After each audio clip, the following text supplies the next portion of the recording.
Ladies and gentlemen, the President of the United States, the Honorable Donald John Trump, and Mrs. Trump.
So I'm going to get this started.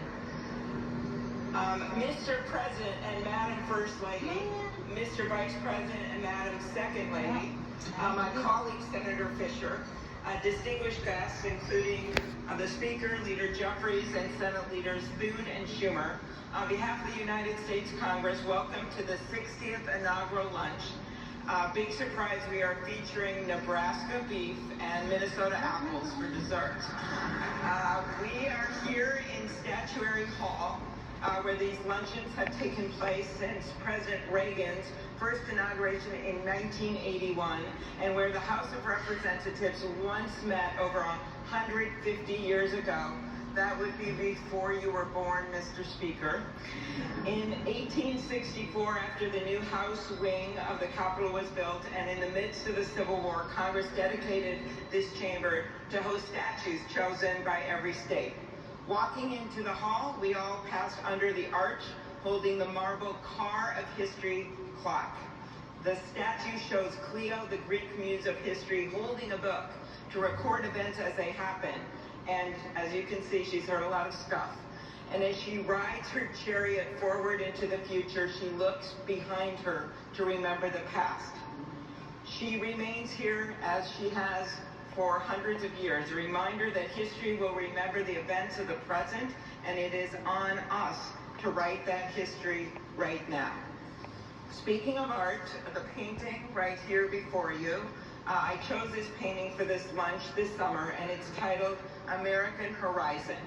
It's by Jane Wilson, who grew up on her family farm in Seymour, Iowa. Coming from the middle of our country, Senator Fisher and I both like the painting because the artist is from America's heartland, but the horizon could easily be Florida, Mr. President.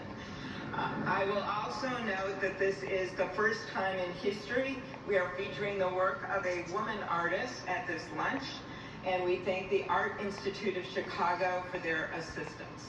Looking at the vast open landscape of this painting, we're drawn to the bottom of the frame where the land or the water, depending on where you're from, meets the sky, and the horizon endures.